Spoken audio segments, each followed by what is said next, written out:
everybody!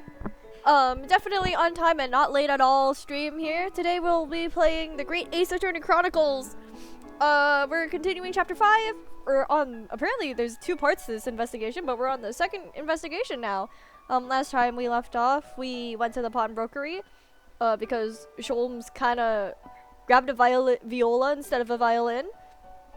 And we were able to witness and clear a thievery in the middle of the pawnbrokery.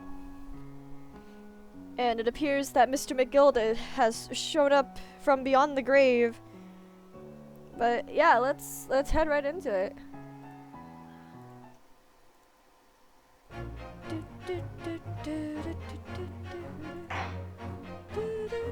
Let's continue. Yep, investigation part 2.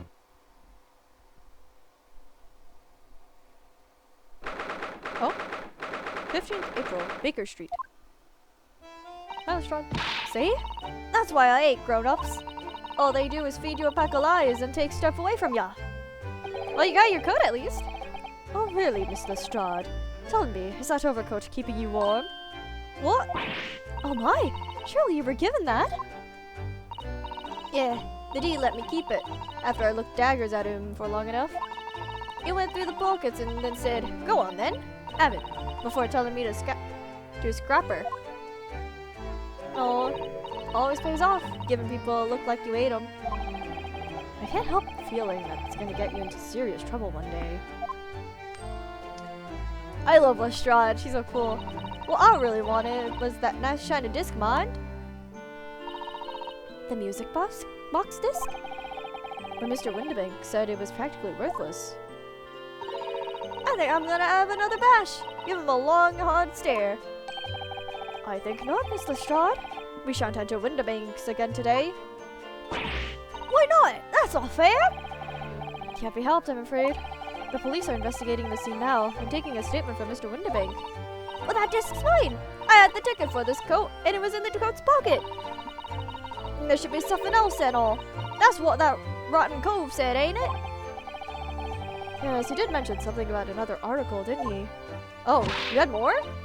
Well then, that's mine too, whatever that it is. Now she's really pushing her luck. I love Lestrade. Mr. Lestrade, I think it's time to admit defeat. You've had your haul for the day. Yeah, and it's all your fault, Holmes. So what are your plans now? Will you dine with us this evening? Eh?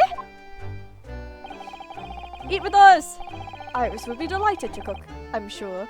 And I might entertain you with a modest violin recital. Oh, I'm getting a phone call!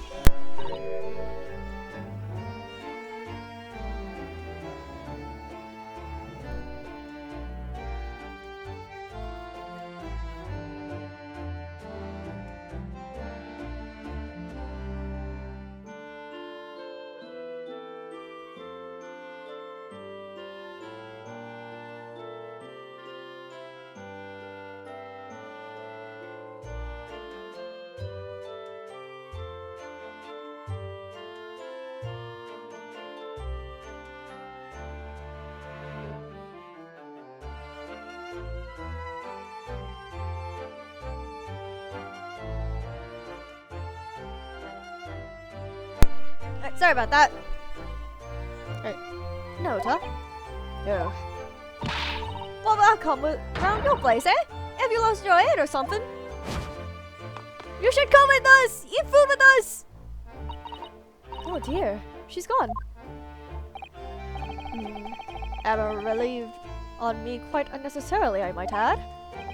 I can't help wondering if perhaps she might turn up anyway. Interesting. Well, she's had a chance to calm down. I think there's a good chance she'll decide to come. I hope so. Very well then. I'll inform Iris to set a place for our potential guest at the dinner table this evening. And one more thing. I should be glad of your company later, too. Huh? Sorry? Here's the other investigation. I believe I will have a rather splendid surprise to show you. Oh, how exciting! What is it?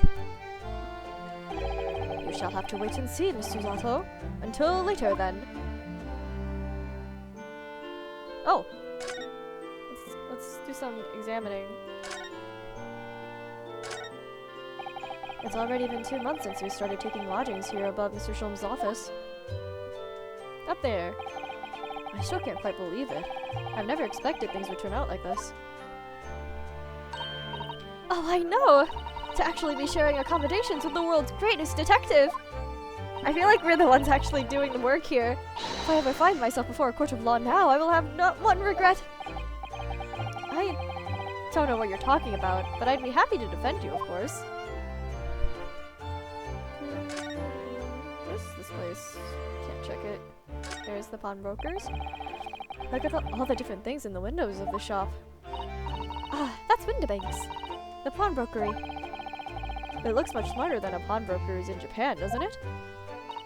Yes, you're right. I find pawn shops at home rather inapproachable, personally. It reminds me of tearfully parting with my favorite fountain pen. I felt so miserable. What doesn't kill us makes us stronger, Mr. Naruhodo. Anything else? Nope. Alright, let's go move out.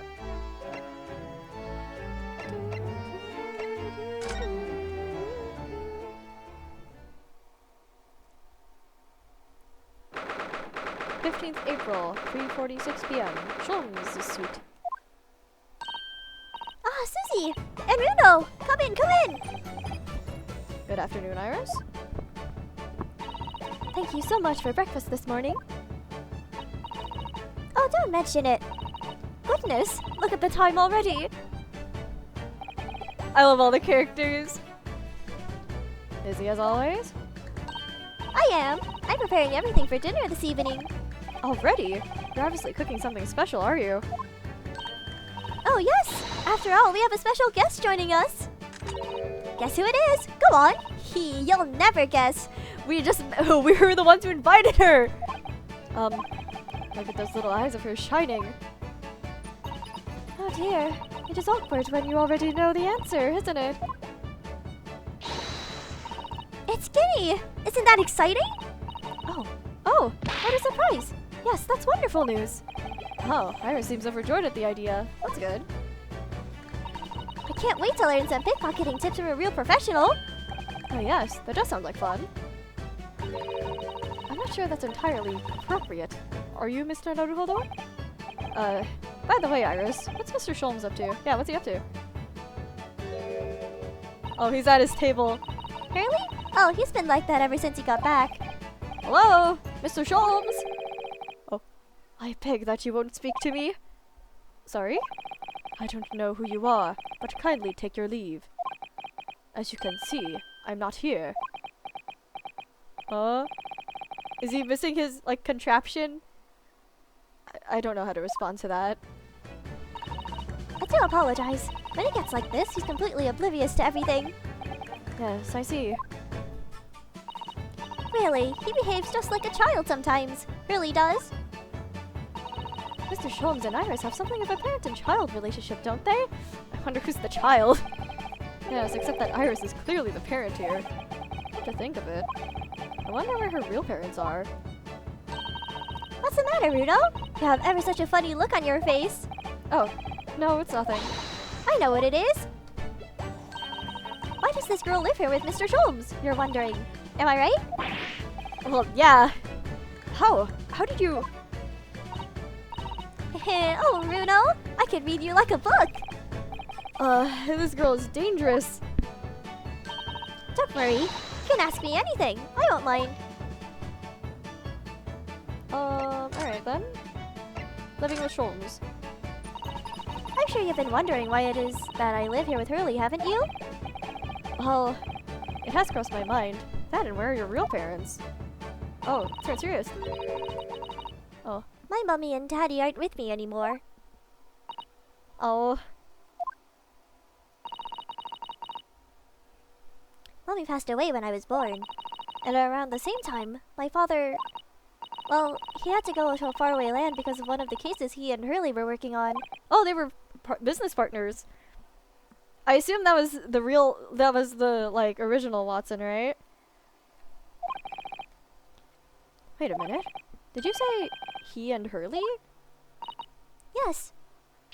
Daddy and Hurley were always solving mysterious cases together. She didn't mention that before. He wrote them all up in his diaries. That's what's in the metal chest over there. Really? He recorded them all? Was he the actual Holmes? And Holmes took on his moniker? So, you mean it's true? Mr. Holmes really did have a partner with whom he tackled some of his most taxing cases? Oh, yes! I mean, it's always nice to have one, isn't it? So Mr. Holmes' partner was your father? Exactly! That's the real Watson. Hurley told me I wasn't allowed to look in the chest. That only made me want to look even more, so I opened it up. And found your father's memoirs. Yes, so I asked Hurley, who wrote these? He nearly fell off his chair. But then he told me that's when I found out the author of all those accounts was my father. So Iris's father was Mr. Holmes' partner. Alright, we'll ask about Guinea last. I practically lived with Hurley all my life, but I was tiny when he took me in. So, it came as quite a shock when Hurley told me he wasn't really my daddy. I mean... Yeah, it must have done. I wonder why Mr. Holmes chose to tell you, and at such a young age. Hurley says it's because he wouldn't have been able to hide it from me. Oh, yeah, because you're way too smart for, you know... Oh? Well, having lived with Hurley all these years, you might say that his ways have rubbed off on me. There are some things I can just see. Especially lies. I almost know when people are lying before they open their mouths sometimes. Huh. Right. Anyway, I was so fascinated when I read Daddy's diaries. That's what inspired me to write The Adventures of Sherlock Holmes, actually. I'd always assumed Mr. Holmes simply told you all those thrilling stories. Oh no, Hurley's hopeless like that. He forgets everything. As soon as he solves a case, it's all but vanished from his mind. Oh, I see. The other day, it was so embarrassing. As usual, he totally forgot about the case he just solved. So the very next day, he gathered together all the people involved and proceeded to solve the case again. It was quite a shock for everyone. Huh. You could say that again. You share your father's surname, do you not, Iris? That's right. Wilson. Daddy is Dr. John H. Wilson. I learned from his diaries that he's a doctor of medicine, you see. That's what prompted me to study and study so that I could earn a doctorate as well. You've got a doctorate?! Iris's father, who went to some distant land, and is a doctor by the name of John H. Wilson. Have we already met him? The court will now hear the trial of Ryonosuke Naruhodo. Kindly state before the court the name of the victim in this case. The victim's name was Dr. Oh, he was our very first case. It's Dr. John H. Wilson. That's right. Visiting professor of medicine at Imperial Yume University. And the man who, in the most bizarre of circumstances, lost his life just before we left Japan.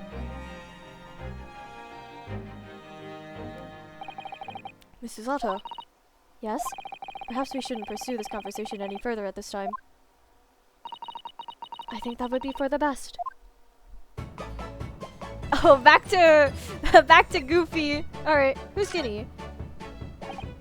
So, by Guinea, you mean Miss Lestrade, the young woman from the McGilded case 2 months ago, right?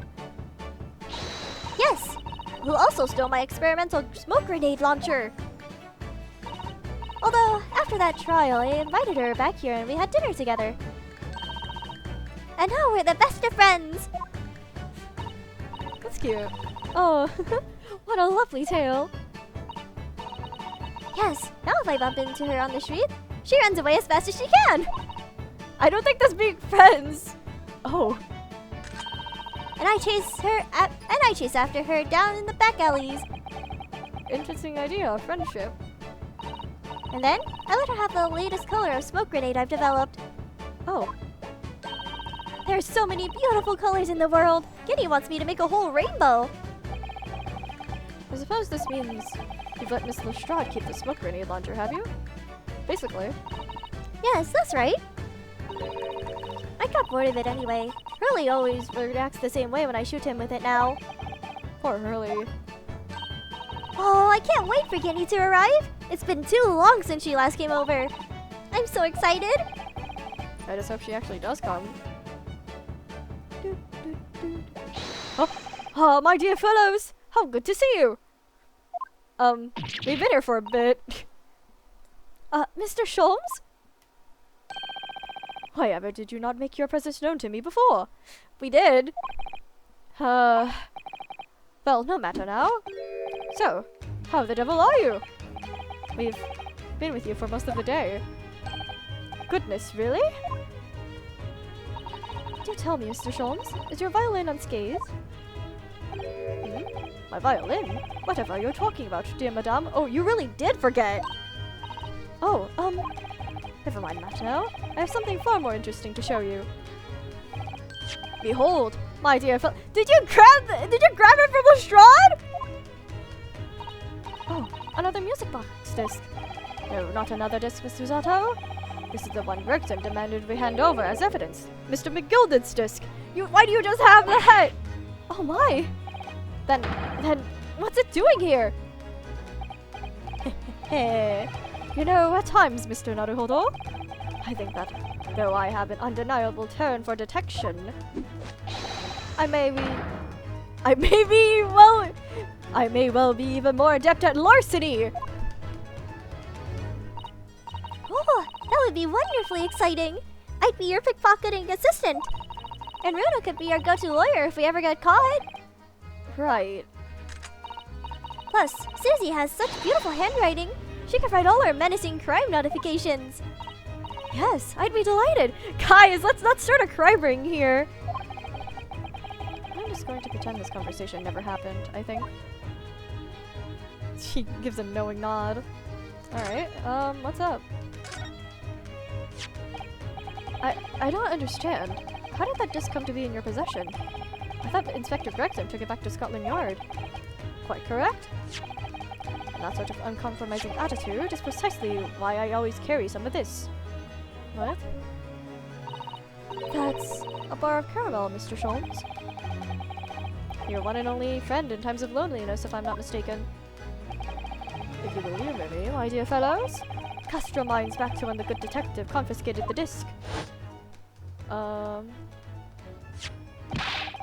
I'll be taking now whatever it is of Mr. McGilden's down to the yard, thank you very much. So hand it over. Oh, yes, of course. If the police demand something as evidence, my dear fellow, we have no choice but to capitulate. It's all yours, Inspector. For the briefest of moments, I had the disc in my hand, did I not? Yes, you did. But I still don't understand. It was at precisely that moment that I summoned my one and only friend into action.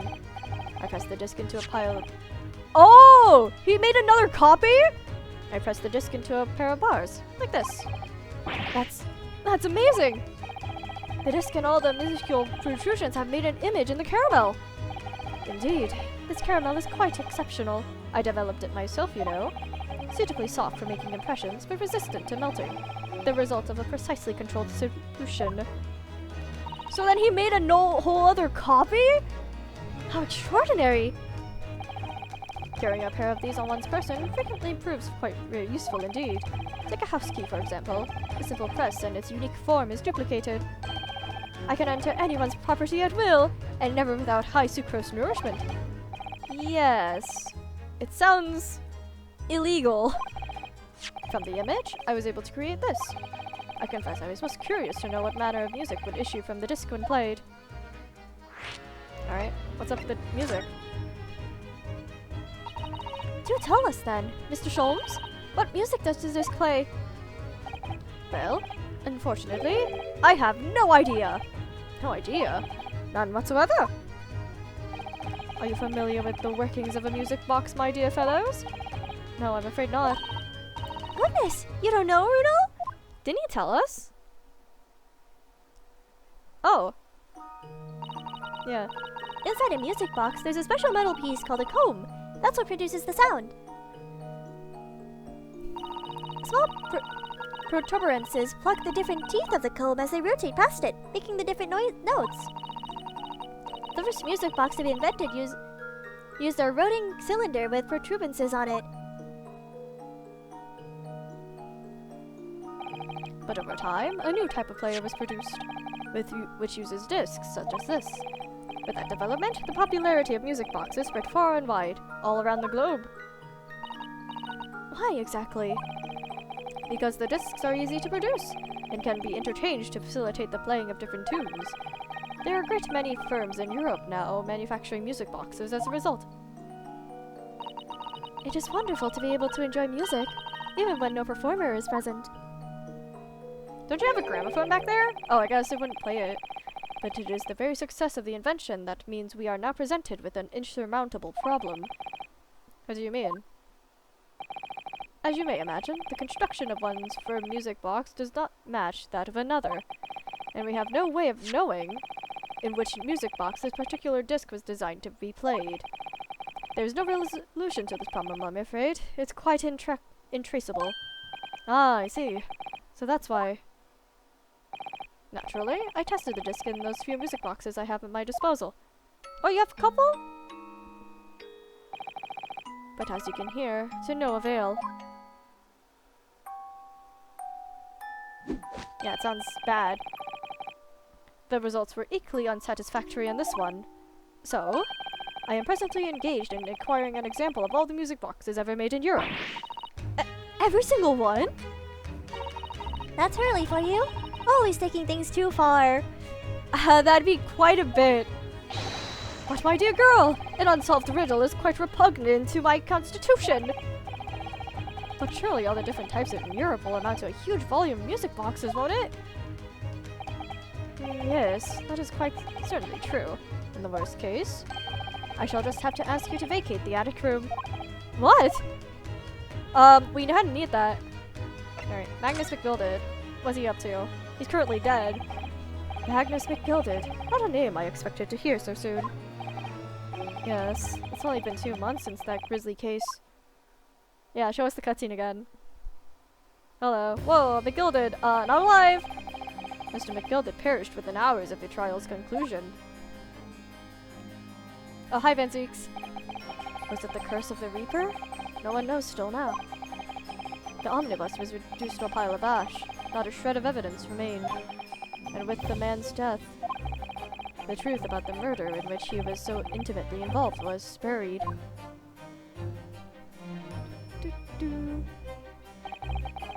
Even though we successfully established Mr. McGilded's innocence in the trial, the newspapers are still claiming that it remains an unsolved case. No, I agree. It was definitely the murder of the brickmaker, Mr. Thrice-Fired Mason.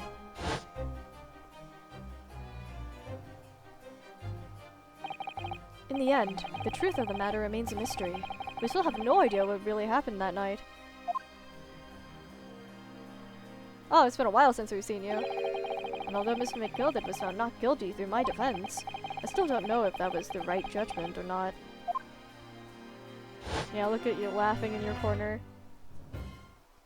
It would appear the case is not yet closed. Yeah, it's not if we're gathering in evidence still. Well, it's time I started getting things ready for dinner, I think. Ginny will be here before long. Thank you, Iris. Oh, well, you must let me help you then. Of course, Susie. There's plenty to do.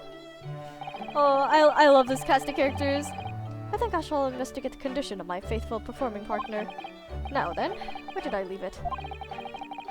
Let this be a lesson to you, Mr. Holmes. Never leave anything too precious with the pawnbroker. Yes, you may be right. Ah, that reminds me of something Mr. Windibank said before. He said that he had a manuscript of Iris's in pawn, didn't he? Did he? Yes, he definitely mentioned it. Mr. Holmes' latest tale of otherworldly mystery lies dormant in my storeroom. Were his words, I believe. So you heard about that, didn't you? I expect you were as incensed as I was. Oh yes! The idea of such wonderful story languishing in Mr. Windibank's storeroom gathering dust! My dear madame, I'm quite sure I told you already.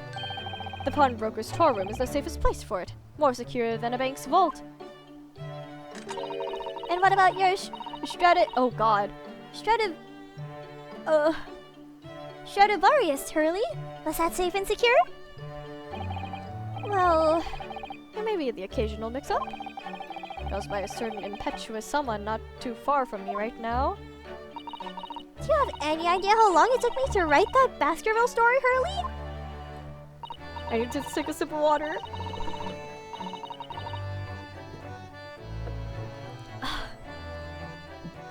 Excuse me. Oh, it sounds exciting! The Hound of Baskervilles! I should love to read it.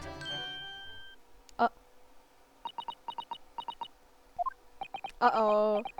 Should we not have said anything? Uh-oh. Oh!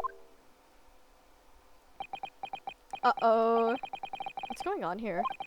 Why does it feel like an icy chill just swept through the room? Susie, what did you just say?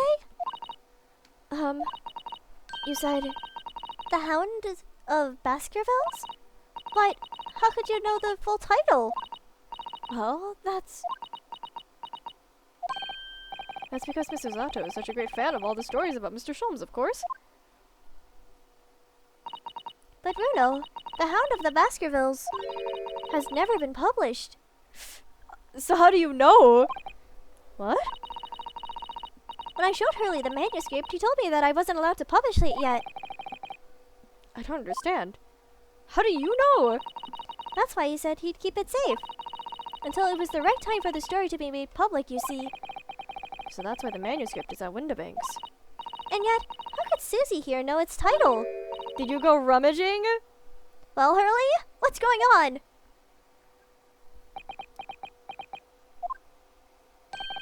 Oh. Huh? What is it, Mr. Holmes? It would appear our guest has arrived.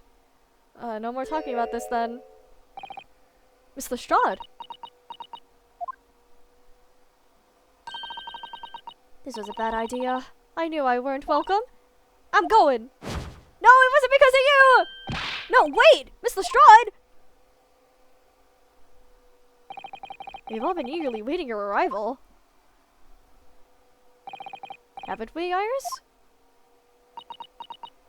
Something happened a couple of minutes ago. I'm sorry, Lestrade. Oh, yes! Just wait there, Kitty! We'll have everything ready in a jiffy! Come along, Susie! Right, of course. It's a pleasure to see you here, Miss Lestrade. Please, make yourself at home. Don't stand in the doorway, my dear girl. Come along in. What say you to some medicine? I won't take no for an answer. Little some it is, then. Oh, I really like Gita. She's so cool. Cat! Cat!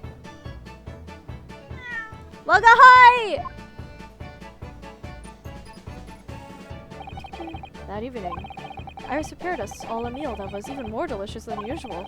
Mr. Sholmes' violin performance was in no way meddlesome, and Gita, as we all came to call her, taught all of us how to steal things from one another without being noticed. Everyone thoroughly enjoyed themselves well into the night. Oh, sounds like they had fun. Oh, 15th April, 9:34 p.m. Naruhodo's legal consultancy. That was a very enjoyable evening, wasn't it? Oh yes, Iris's cooking was truly divine. And I feel as though I can still hear the enchanting strains of Mr. Sholmes' violin even now. Best of all, I bet I could steal the glasses from his lordship's face the next time we're in court. Susato, I don't think you should do that.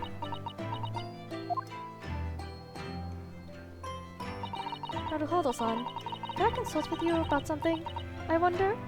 Of course. What's the matter, Susato-san? It's about the telegram I received. Ah. The one that arrived first thing this morning, I suppose. Oh, was it in the telegram? I've been summoned. What? Summoned? What do you mean? The telegram is from the Lord Chief Justice's office. Long Strongheart had asked to see me. Lord Chief Justice? When? Tomorrow morning. What? Then we have to start preparing at once!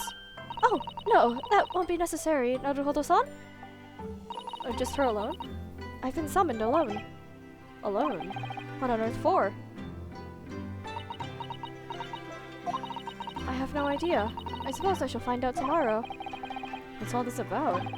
Whatever it is, it's making me feel very uneasy. Yeah, I don't doubt it. Oh. Oh, who could that be, I wonder? Oh, hi, Iris! Good evening, friends! Oh, Iris. Hello again. Oh, hi, Lestrade! Kina! And Kina, too! Yes, Ginny's going to stay with us tonight. She's going to sleep in with me. Isn't that right, Ginny? Well, yeah. I love Giddy. She's so cool. How lovely. Let me make a pot of tea.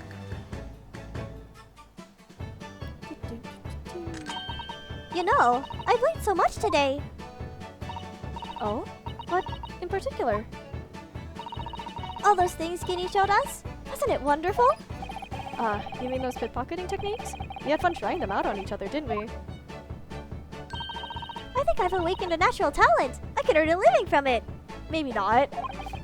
You might be getting ahead of yourself a little there. So, what brings you up to our humble quarters at this late hour? Well, you see, I came to return this. Huh? You stole this! Wait, what? That's mine! Oh my! However did you? I told you, didn't I? I have a natural talent for it. Oh yes, I'd forgotten. Iris literally is a child genius. So anyway, here, you can have it back. Not that I really understand why you wear it, though. Ah, thank you. Alright then, good night. Yes, good night. Uh-oh, what's up, Iris? So this is your office, is it? What do you think, Ginny? I think I wouldn't fancy me chances with a lawyer what lives in a place like this. Yes, me too! I think that's a side we should, tidy up. It seems as though Iris here still has something she'd like to talk about. Oh, I suppose she probably wants to talk about the manuscript. Yes, I suppose she probably does. Yeah. Let's talk about the manuscript. Iris, I suppose you're hoping to talk about the manuscript, aren't you? Aren't you going to tell me? I'm so sorry. I need a little more time, please. Huh? What did you do? What did you do? Is it related to the telegram? Alright, I understand. I hope I haven't made you feel awkward. Oh no, not at all, Iris. Not at all. I don't know what this is all about really, but it's a story you made up, isn't it, Iris? This mantle script or whatever you call it. It's not exactly a story that I made up. It's something I read in Daddy's diaries. Daddy's? That's right. I don't suppose I've mentioned it to you before, Ginny, but my daddy was Hurley's assistant once. His partner. What? They solved all sorts of strange and mysterious cases together. Is that right, mister? Apparently so. I was as surprised as you are, though. And Daddy wrote all the details of every single case down, you see, in his diaries. So I study them and write my stories based on what actually happened. So, where's your old man now, then? Oh, He had to go away on urgent business to a faraway land, and he'll be gone a very long time. I, hate to inform you, Iris, that, I don't think your old man's coming back. So, I've never really met him. Oh, right. Come to think of it. I don't know anything about Kino's parents either. Perhaps we should ask her. No, I don't think you should. Hound of Baskervilles. Iris, this Hound of the Baskerville story. I take it that's another tale inspired by your father's accounts? That's right. I thought it was fascinating. But it's different from the other cases, I mean. Oh? How? I don't really know, but it must be special in some way. Because after I'd written it and I showed the manuscript to Hurley, he turned as white as a sheet. It was the first time I've ever seen him like that. Oh, this case is important. It pains me to have to say this after you've toiled over it for so long, Iris. But the story must not be published at this time, under any circumstances. But why not? It's one of my best works! I'm not at liberty to say. Not now. So please, do not ask me. Oh, Holmes. Something happened here. Alright then. I won't. But I do solemnly swear that I will explain everything one day, Iris, when the time is right. Oh, that is scary. And that's how the manuscript came to be with Mr. Windibank, isn't it? Yes. Hurley said it had to be somewhere very safe. That really gets my coat, that does! He's treating you like a child! I mean, that's all it is! Keeping secrets like that. I think he's like legally not allowed to talk about it. I'm sure Mr. Holmes isn't trying to be mean. Eh? If he said he wasn't at liberty to talk about it, I'm sure there must have been a very good reason. I think so too. You don't have to trust him for your own good.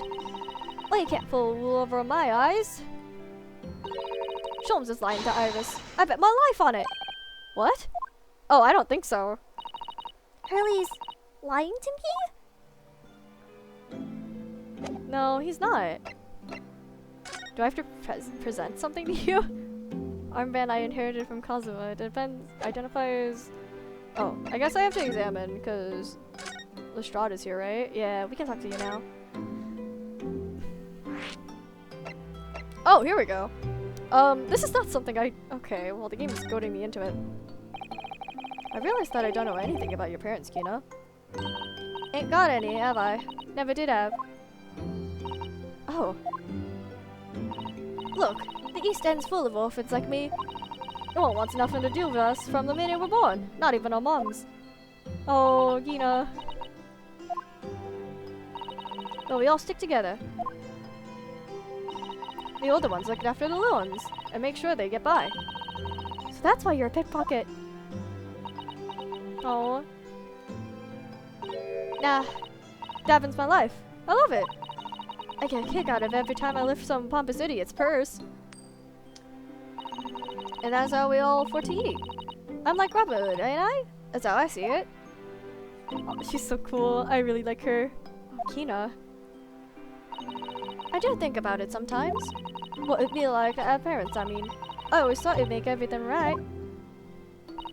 But having listened to what Iris just said, sounds like having parents ain't always easy either. Oh! I mean, if you know you'd never had them, you don't feel like you're always wanting to meet them. Oh, Iris. It's true. Oh, Iris, I'm so sorry, but your dad is not coming home at all. I do want to see Daddy so much. Oh, Iris. Holmes' lie. You know, what did you mean when you said that you know Mr. Holmes is lying to Iris? Well, you reckon he above that mantle skirt or whatever, right? But come on! It's obviously a load of rubbish. Oh my! Why would you think that, Kina? It's simple. If that store really was an old Windibank's storeroom, there's no way someone from ever around the world, in other words, you, could know about it.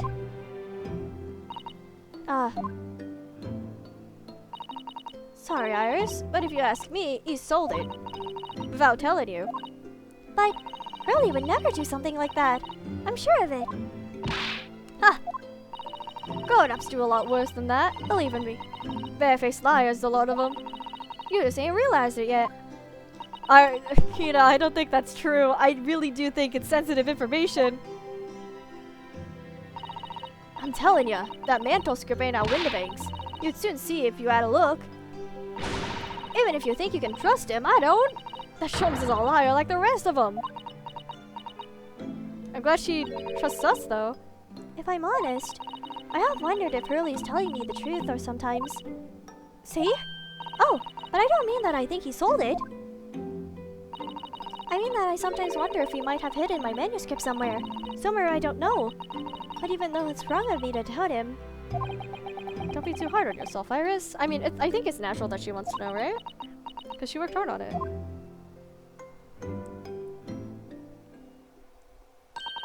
Oh my goodness, look at the time! Come along, Guinea. We should go back downstairs. Yeah, alright. And please, don't mention any of this to Hurley, will you? No, of course not. Good night then, Iris. Good night, Gina. You must let me make breakfast for you tomorrow morning. I insist. Oh, yes, please. I can't wait, Susie.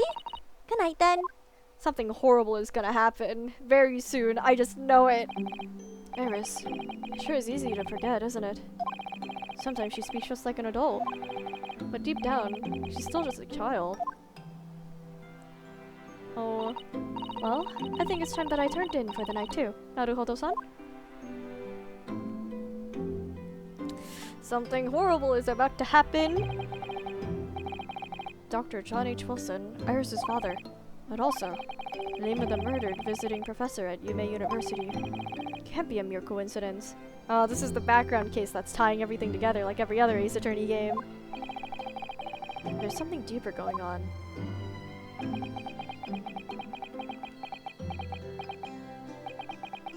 Oh, something is about to happen.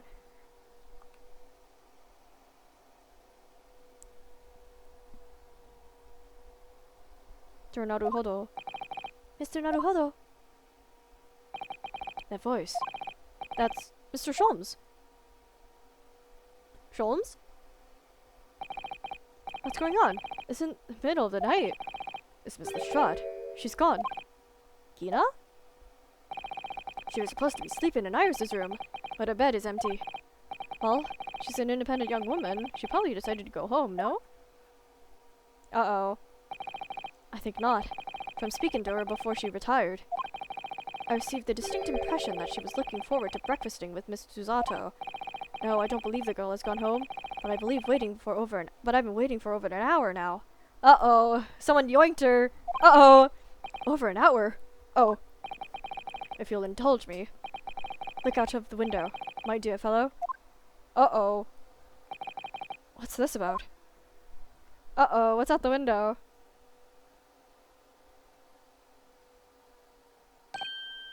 Huh? Wait a minute. Why is there a light on at this time of night? Oh! That's Mr. Windibanks' pawnbrokery. Mr. Windibanks. Oh no! It's simple. If that story really was in old Windibanks' storeroom, there's no way someone from halfway around the world, in other words, you, could know about it. Sorry, Iris, but if you ask me, he sold it. Without telling you. Uh-oh. Could Gina have gone? You seem to have some sort of knowledge of the situation, Mr. Naruhodo. Sorry? Oh, no, not really. Well, anyway, we must investigate. At once! Huh? Oh, Susato! Alright, we gotta go look. 16th April, 1:14 a.m., Baker Street. The door to Mr. Windibanks. It's open! Uh-oh! And the lamp is burning. It must be Gina, mustn't it? Oh, I hope nothing's wrong! I just hope it's nothing more sinister. What? Come, there's not a moment to lose. Clearly something is afoot inside. Oh, it's the thief, isn't it? It's the thief from last time. Uh-oh. There's no one here. Oh, yes. There is! Uh-oh! Huh? Mr. Holmes! Mr. Holmes! Oh, did he get shot? What the? Has Holmes been shot? Leave me, Mr. Naruhodo. What? After them! Go! Right! Uh-oh! Something's afoot! Lost. I've lost them. Hello, hello. What we have here?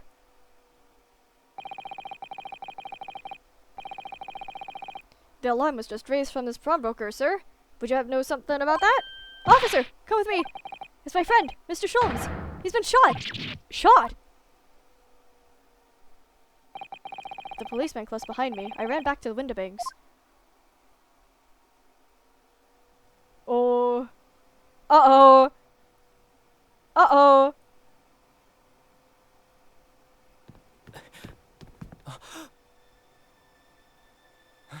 Mr. Holmes! Uh-oh. Mr. Narado. How bad is it? Never mind me, but there's much at stake. Behind that door. In the storeroom. Hurry! Uh-oh. I fear for my life. Uh-oh. I hope nothing's wrong.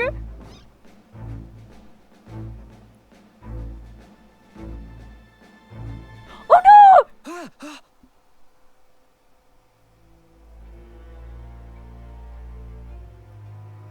Oh no! It's Gina! Oh, it's Gina, okay. Uh-oh, pawnbroker guy? Oh, I hope he's not dead. I hope he's still alive. I really liked him. He was so funny. To be continued! Yes, I would like to save my current progress. Investigation point 3. Bang. Uh-oh. I'll be alright, Mr. Naruhodo. After them. Go! Oh, they stole the manuscript, didn't they? Behind that door. In the storeroom. Hurry! Oh!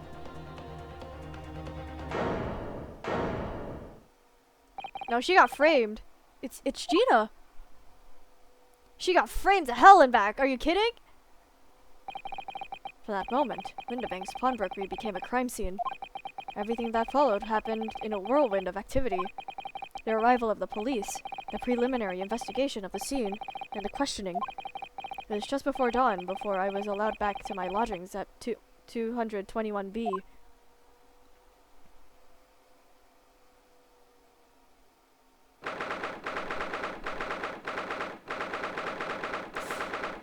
Oh, Naruhodo's legal consultancy! Oh, Iris!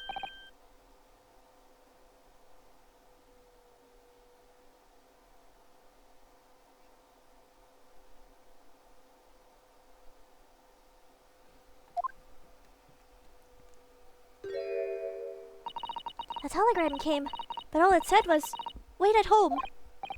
Oh, yes, we asked one of the policemen to have it sent. It was simply impossible to come back. When I woke up, I was all alone. Millie and Ginny were gone. Everyone was gone. What happened, Bruno? Poor Iris. She's troubling. Oh, Iris! She's obviously trying very hard not to let herself get too worried. I'll explain everything that I know. Something awful has happened, hasn't it? Yes, I'm afraid so. Oh, Iris. Events at Windabank. I'm sorry to have to tell you this, Iris, but Mr. Windabank is dead. He died! No! Oh, he's dead? He was shot. We discovered it in the early hours of the morning. Oh, yes, I had a feeling. You did? Well, I saw all of those police carriages pulling up outside of the shop. So I knew something must have happened there. Oh! When we entered Windabanks in the small hours, we just disturbed a gang of thugs. 2 thugs. They ran out of the street, and I chased after them, but they got away. So, it was one of them who shot Mr. Windabank, I suppose? I don't know, but that's not what the police believe at the moment. Oh, why not? Well, yeah, because they found Gina passed out with the gun in her hand, which is stupid! They've arrested someone else as their prime suspect, you see. Gina. Ginny? But why? Well, the thing is, wouldn't do something like that. I know. None of us think she did it. Then why have they arrested her? I'm so sorry. There's nothing I could do. Oh, Holmes' situation. Yeah, how's he doing? So is Hurley then? Is he still there investigating the scene? He really ought to have some breakfast. It's not good for him to miss meals. He kind of got shot, Iris. I don't want you to worry, Iris, but I have some news about Mr. Holmes. He was taken to hospital this morning. What? Well, when we entered Windibanks, a gun was fired and he took a bullet. Hurley was shot? Oh, Iris. It's alright. His life isn't in danger. Really? Are you sure? Where is he? Which hospital? He's at St. Cinder's. They're tending to him there. I must see him at once. I'm sorry, Iris, but you can't. Wait, why not? Is he under surgery? Why not? That's not fair. I'm a family member. I should be allowed. No, I mean, nobody can see him at the moment. He's not allowed any visitors. They're preparing to operate, you see. To operate? Well, yeah, he got shot, so he needs to have surgery to get the bullet out, right? Oh, poor Hurley. Oh, injured Holmes. It was the two thugs who were in Mr. Windibank's shop. They shot Mr. Holmes when we disturbed them, you see. It was pitch black inside the shop at the time. My mind went totally blank, I'm afraid. I just froze. Oh, after them! Go! Oh, Holmes! After that, I ran out into the street, but, well, they were long gone. I shouldn't have hesitated. I'm so sorry. It's not my fault. I let them get away. You know, don't fault yourself! There wasn't much else you could do. I think that's a very good thing. Sorry? Well, if you had seen which way they went and chased after them, you might have been shot as well, Bruno. Oh. On top of everything else, I couldn't bear that. Oh, Iris. Oh, Iris.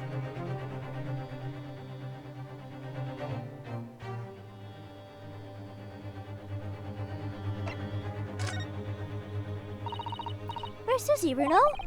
She's still at the police station. Oh, why? I expect she's still being questioned. The police said they wouldn't be finished for a while.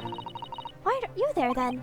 Well, I didn't get a good look at the criminals anyway, so they weren't questioning me for long. Mrs. Otto stayed behind at the scene to tend to Mr. Holmes, so they didn't get started until later. Oh, I see. Besides, one of us had to come back to be with Iris. Oh! I'm glad Inspector Gregson agreed to me leaving early. You should have let me know and I would have come to the station. Oh, and then Gina's arrest. I don't understand why they arrested Ginny. It's not fair. What about the two thugs that were at the scene? Why aren't they the prime suspects? Well, they found her passed out with a gun, and that's why. After all, they shot Hurley dead, didn't they? No, I mean, Mr. Holmes isn't dead, Iris. This is so horrible. Thing is, Mr. Windibank was found on the floor in the storeroom where he keeps all his deposited articles. And the storeroom door was locked from the inside. I see. But he wasn't alone in there. Gina was found next to him on the floor as well. Oh no! And according to the detectives who were investigated afterwards... Don't tell me. There was no one else in the room? Good old locked room mystery. Yes, exactly. How did you know? It's the only explanation. Yes, the only explanation indeed. What do you mean by that, Bruno? Well, you were the one who said it first! Oh, what can I say? I'm damned if I agree, damned if I don't. Oh, Iris. I'm afraid I'll need to go out again now, Iris. There's not much I can do at the moment, but I can at least try to find out how Mr. Holmes and Gina are getting on. I want to go too. Take me with you, Bruno. I can't stand just sitting around here waiting. Well, not much of a choice. Oh, I'm not sure how I feel about taking a 10-year-old child to the scene of a murder. But I don't want to leave her all alone here either. Well then, Iris, perhaps you can help me. Yep, you're my assistant this case. Oh yes, I'd love to! Gina's at the prison. Mr. Holmes is probably in his hospital bed. And don't forget, we have to visit the crime scene. We need to conduct a thorough investigation.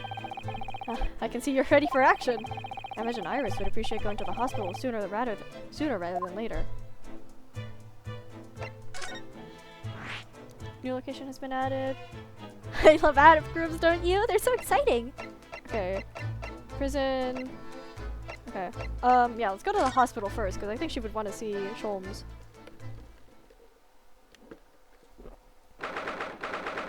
April Siders Hospital. Hurley! Oh! Oh, he's in operation. He's not here!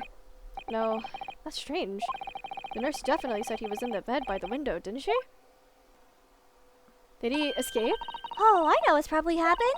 Hurley was being a big baby, and the bullet wound wasn't that bad after... Oh, so he'd been sent home. I'm not sure about that. Maybe or not. There's no question that it was a fairly serious injury that Mr. Holmes suffered. Oh. Oh. Hello, hello. Why are we here? Who? Oh, the police. This water's off limits. No visiting. So what are you doing here, eh? Well, I'll have you know, we're Hurley's next of kin. Eh? Oh, well, begging your pardon then, ma'am. Sir? A little lady and a curious Eastern gentleman. The great mystery solvers as family, eh? If that's how you see us, sure. Where is he, Constable? Where's Hurley? I believe he is currently in the operating theater, ma'am, undergoing an extensive operation. Extensive? How serious was the bullet wound? It has been several hours since he went in. Oh dear. Is he going to be alright? Well, it doesn't appear to be working. It not working? Anesthetic, that is. Oh. A report that a gentleman claims he may have added too much to drink last night. Coffee, that is. Anyway, I think it would be fair to assume that he won't be back here for several hours yet. I see. Thank you, Constable. Perhaps we should leave and come back later. Oh, poor Hurley. Oh, Iris. Can I see what this says? This must be Mr. Holmes' bed. Poor Hurley. I know. It looks as stiff as a board, doesn't it? Oh, I don't think that will bother him. No? I assume he just sleeps on the couch. Oh. I often find him asleep face down on the floor, completely dead to the world. I think I'd call the police if I discovered someone like that. Oh, poor Iris. There's a notice board on the wall here. Look, let's see. What does it say? Thought of the day. On seeing any vermin, calmly and discreetly inform matron. Oh yes, they have rats and mice in the hospitals like this that love to feast on all the medicine.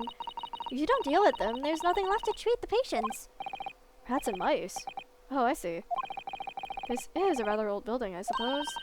But the doctors and nurses are all very good, I hear. I certainly hope so. For Mr. Holmes' sake. Oh. Is there another person here? Who's this bed? Crutches. I wonder what these are. Do you have an idea, Iris? They're crutches. Oh, haven't you ever seen crutches before? Let me explain. They're for people with leg injuries to help them walk. You hold one under each arm, you see?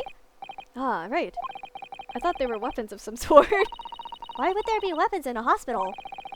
I thought maybe a fighter had been injured in a battle contest and had been brought here along with his weapons. Oh, Iris. That's surprisingly plausible. Okay, I think we've explored all there is to be over here. Yep. Alright, we gotta move to the prison. Alright, Gina. 16th April, local prison. Cell 13. Oh, Gina! Hello, Gina. Oh! They didn't confiscate the smoke grenade of yours? That's so funny. Huh? Oh, you still have the grenade launcher Hurley and I made. I wish you wouldn't point it at me all the time, though. What are you here for? Ginny? I have a feeling it's because of us that you've ended up in trouble. So we were thinking we might be able to help you. Well, you can't. Sorry? You heard? Get lost! I'm literally a lawyer. Don't be like that, Ginny. You know, I know you didn't do it. You'd never shoot someone. I just know you wouldn't. You think you know me? Well, the other one. Oh, You ain't got the first idea about the likes of me. I'm a thief. I pinch people's purses when they're walking down the street. That's how I get by. Well, I mean, you did a little confession to us like a couple hours ago. And if I saw me chance, I'd sneak into a pawn shop any day of the week. Just to see what I could land me hands on. Get it? That's the kind of person I am. but Ginny. I'll be in court tomorrow, they said. Some cove came by before and said he'd be a lawyer for me or the like. Said he was my right or something. I told him to get stuffed. I don't need no lawyer. I don't need no one. She couldn't be staring at me any more obviously than she tried. Why you're being like this, Ginny? I think she's too prideful or embarrassed to admit that she wants us to defend her.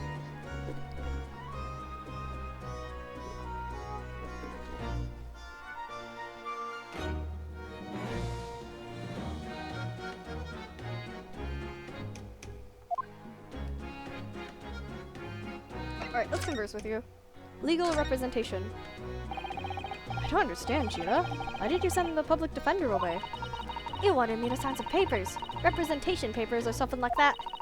It's all gonna be rigged anyway. The whole trial. They'll pin it on me because I'm a kid.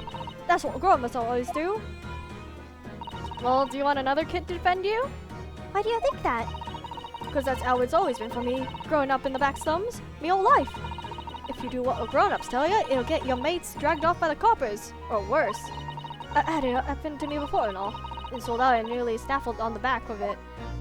You can't trust no one. That's the point. As soon as you do, you're gone to grass. Dead. Gina, listen. I feel like, in tomorrow's trial, I could... Forget it.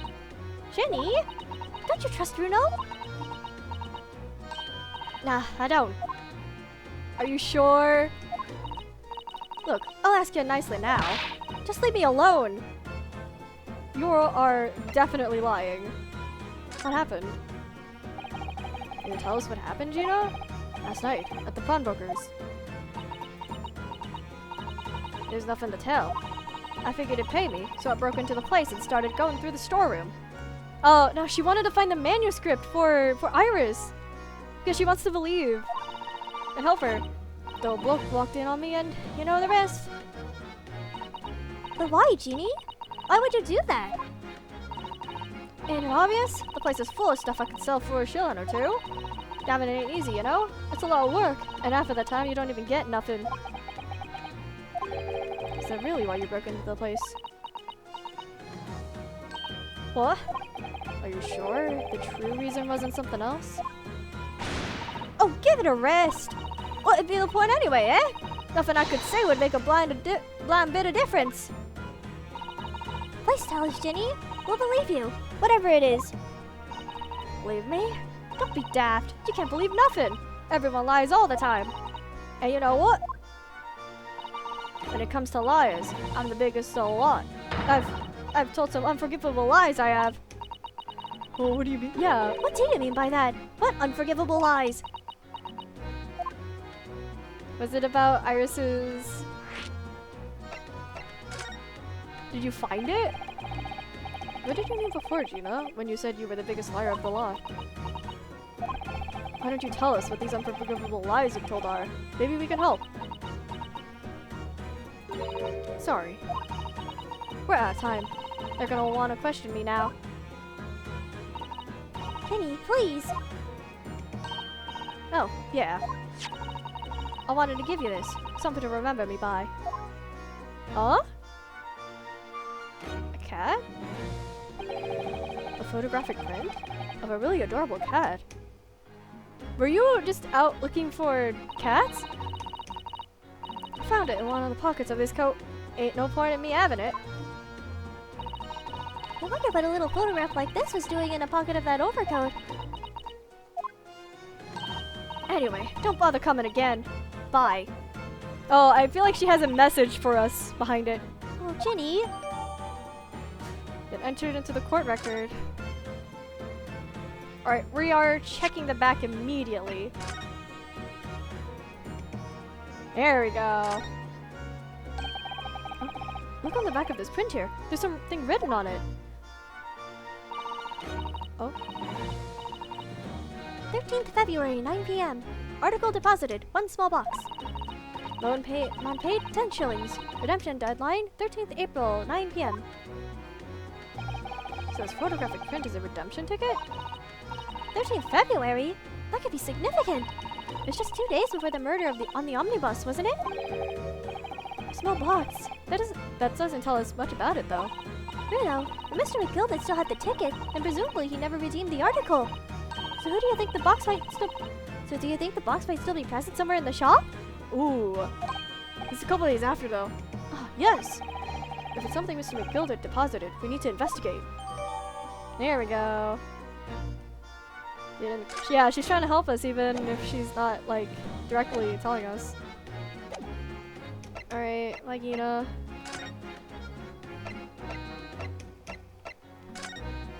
Oh, that's Baker Street, not... Oh! We gotta go into the pawnbrokery. Oh, poor Winterbank!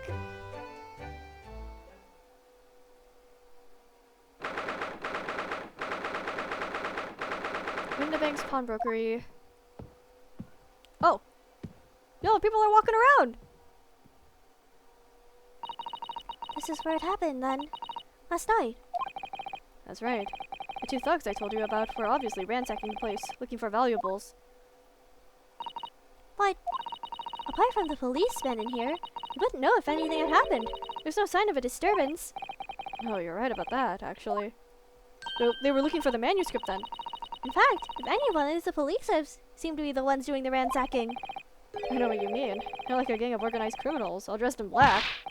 Oi, I heard that! Gregson? Oh, it's Gregson! Oh, Inspector. Good morning. I suppose I'll have to thank you for your vigilance last night. You got to the scene before it was disturbed, at least. Shame you let the 2 rogues get away, mind? Yes, I'm sorry about that. I thought you'd assigned extra men to beat around here, Grexy. Now look at what's happened! Riley's been injured because there weren't enough police on duty! Oh! Your ladyship! Ladyship?! No one told me you were coming! I expect him to take full responsibility for what happened to Hurley and see he has Oh god, I can't read. I expect you to take full responsibility for what happened to Hurley and see that he has the very best medicinal care. Of course, your ladyship. The very best doctors in the capital are attending when master speak. And I don't think it's Bruno's fault that the rogues managed to get away, is it? Chasing criminals is the police's job. Oh, poor guy. Absolutely, your ladyship. As you say, ma'am, as you say. The Jet in Black is totally blameless. Everyone's in agreement about that. Would you believe it? He's like a completely different person with Iris. Talk about a personality change. Oh, where are my manners? Are you thirsty, Leah? What happened? What is your relationship with her?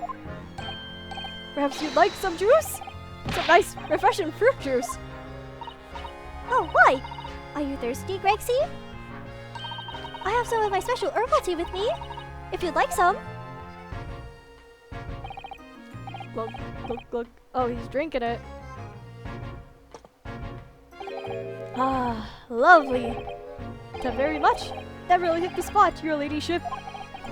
I don't even recognize him like this. Yeah, what happened to you? Yeah, let me converse with you. Yeah, what's with her ladyship? I couldn't help noticing, Inspector. What? Oh, with it, Sunshine? Well, there seems to be a marked difference between the way you talk to me and Iris. Watch the sauce, Sonny! I'm a cop and we don't go in for favoritism! But he's right! You do treat us differently. Because of those adventures of Sherlock Holmes stories, that's why. Oh, because he admires her. And respects her. Oh, I crop up in him, don't I? Inspector Tobias Gregson. Oh, well, yes, because you're an acquaintance of Hurley's. When did you write about the inspector, Iris? I don't remember, really. It's one of Sholmes' lines. Gregson is the smartest of the Scotland Yarders, is how he put it. Oh, did I write that? And you know what the one line did for me, eh? The very next month, my pay doubled! Doubled, I tell you! Oh, he got a raise because he praised her! Oh, that's amazing! All because of everyone at the yard reads them. They read all the Sherlock Holmes stories. They even set up a fan club for me. Of course, that explains everything. It's around that time that you became such a toady for me. Can you blame me? All it takes is one bad word from you and Sholmes could change his tune about me. Gregson? No. The great detective will say, he's getting quite overrated these days. Think what would happen to my salary if that came out in print, eh? The whole thing gives me the willies. I can't tell you how many nights of sleep I've lost to worrying about it. Oh, so he makes sure he's on good terms. But that would never happen, Gregsy. Every month when the new Ransom magazine comes out, my hands are trembling as I turn the pages. Oh, how awful for you. Here, have some of my tea to settle your nerves. Oh. I don't think you quite get what's going on. Ah, lovely. Thank very much. That really hit the spot, your ladyship. Teetotal. Oh, and he's got the fries back. The investigation. So, how's the investigation going, Inspector? Nothing to it, really. Very simple case, this. With some very definitive evidence. We're just about to charge that diver we all arrested last night, actually. Gina, you're going to charge her? Yeah, that's right. Should be able to bring her before the judge at the Bailey tomorrow. Definitive evidence, you say? What is it? Come on, show me! Your ladyship, as much as I wish I could oblige you, I'm afraid... Oh. Ah, I see.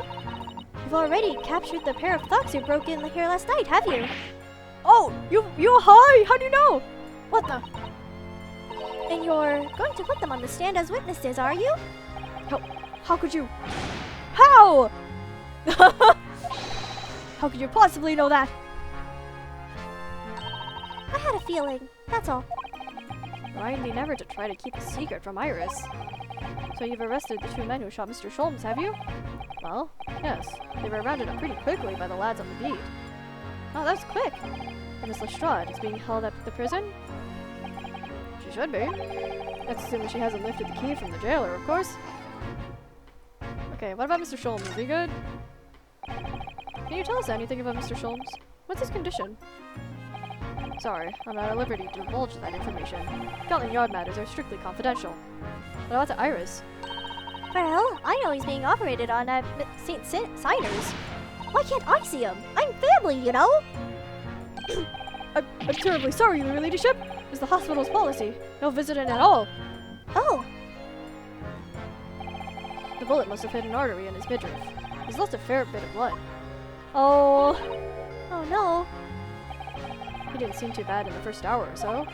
But a hemorrhage like that is enough to make even the one and only Sholmes pipe down. Mr. Sholmes isn't a human like the rest of us, you know. Well, anyway, he's having emergency surgery right now. They gotta stop that bleeding. But he won't be alright, won't he? Of course he will. He's gotta show up in the next game, too. They'll be able to make him better? Of course, your ladyship. He'll be all right as rain before you know it. Really? How do you know? How do I know? Well, because... Of course. Yes. Because Mr. Sholmes. Such a great detective. That's why. You better pray the doctors have a better grasp on what's needed to make someone well again.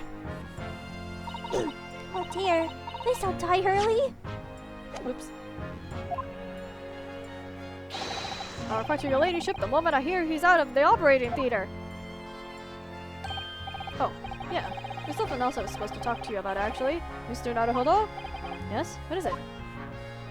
I've got an important message for you. I completely forgot about it until now. An important message? From Susato? What could it be, I wonder? Yeah, what's the important message? It's probably from Susato. Because she got summoned. Are you going to tell me what this important message is, then, Inspector? Yeah. It's about that young lady who's normally by your side. Your assistant. Susato. Dear Susie, is she alright? She's at the station, isn't she? Being questioned, I believe. She's not. Nope, not anymore. She had to head off. Head off? Where? To Lord Strongheart's office, of course. He summoned her. Ah. Yes, of course. I'd forgotten about that. Oh, yeah, I don't blame you for forgetting.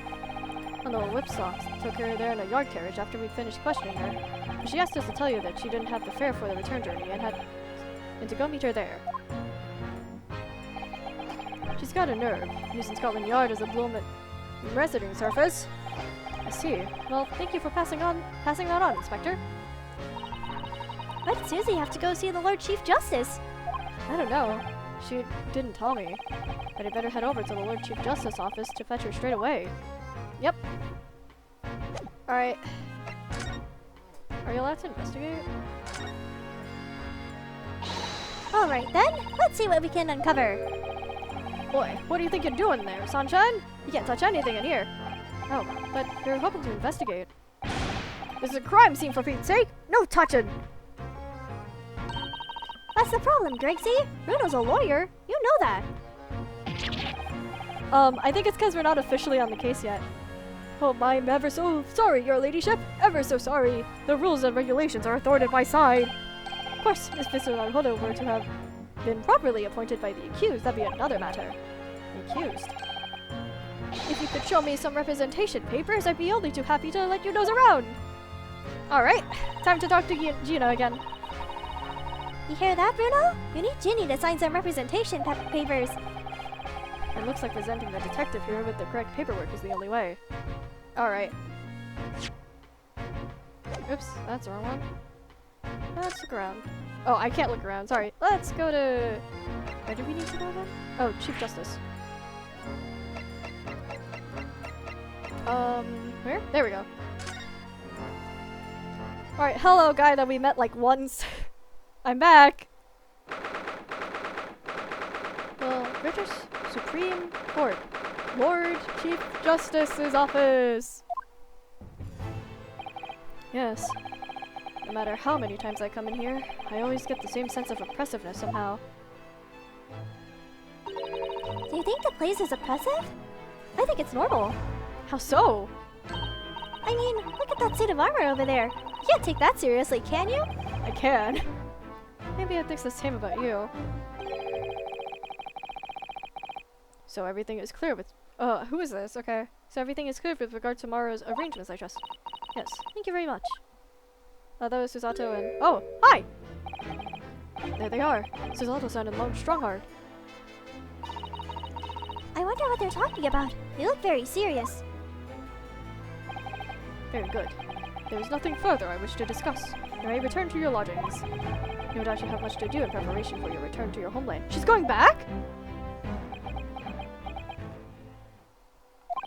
Wait, what did she just say? Your return to your homeland? Susato-san!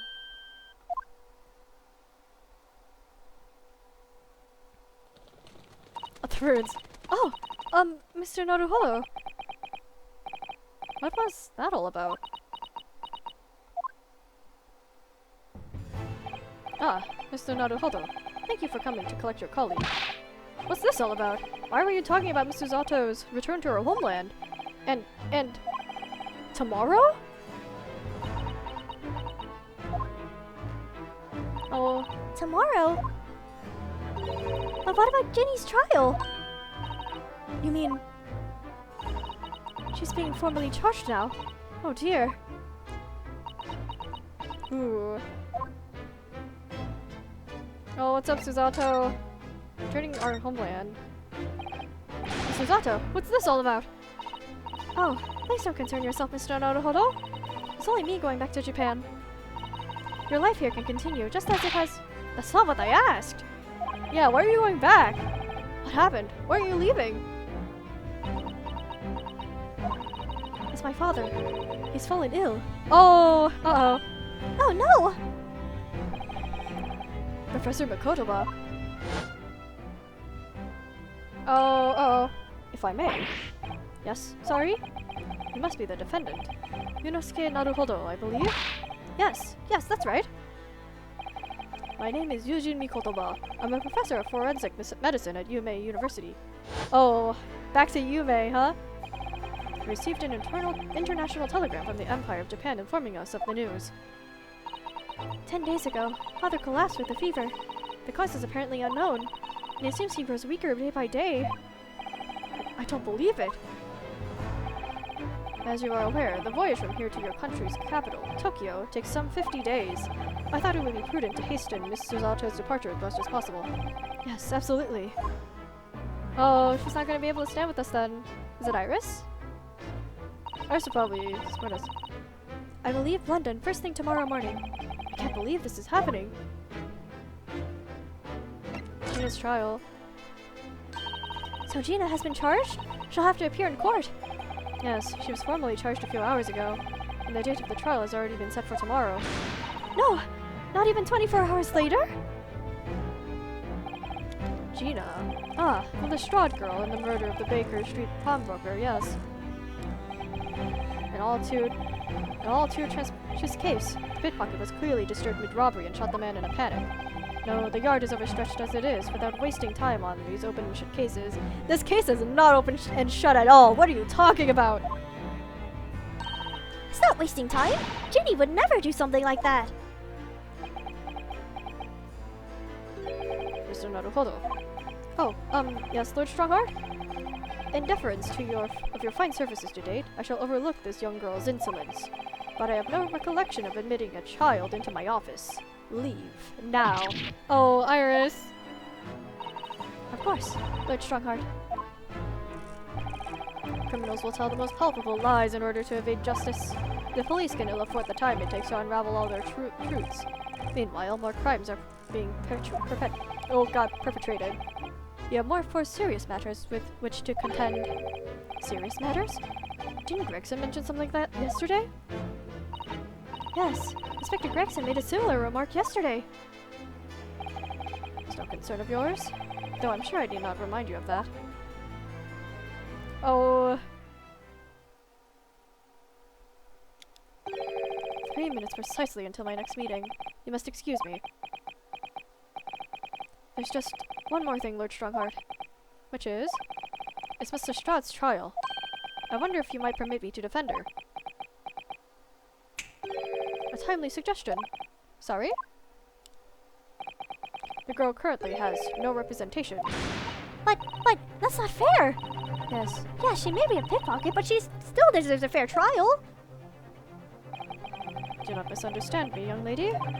The government provides those too poor to afford a representation with the public defender. The accused needs only assign the relevant paperwork, and a defense barrister will be assigned to the case. However, the young girl in question has refused that right. Why would she do that? A question you would do well to direct to Miss Lestrade. You'll find her at the local prison. Yes, thank you. Alright, we gotta go back to her. Now then, this time I was leaving. Good day to you. Bye, Strongheart! You look super cool! What a day. Gina charged with murder? Suzato's-san about to leave.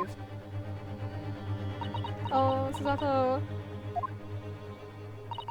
Come, Mr. Naruhodo. Iris, we must make haste. That we should. But, Susie, you're leaving for Japan tomorrow morning, aren't you? Don't you have packing and things to do? As Mr. Naruhodo's just judicial assistant, my personal circumstances are of no consequence. Bro, your dad is dying! You're gonna go see him! My sole purpose remains to help you in whatever way I can. Thank you, Miss Suzato. It was a very pensive look. I think we ought to visit Gina first. In any case, I should like to wish her well before I leave. Oh. Yes, that sounds like a good idea. Let's go! And we gotta collect our representation. If I'm honest, this has completely thrown me off. I'll just have to do what I can, as a lawyer. Alright, we gotta move. Back to prison.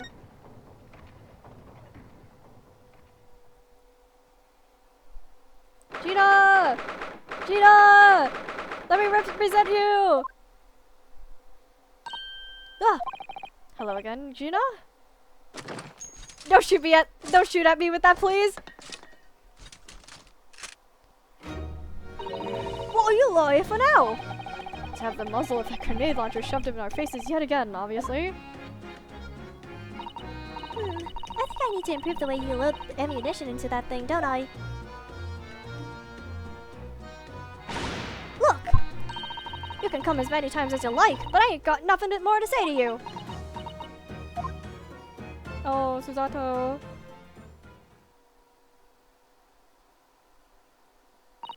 Gina, I wonder if you might hear me out. There's something I'd like you to say. Or, there's something I'd like to say. What? I'm sorry to say that I must reluctantly bid you farewell. Eh? Farewell?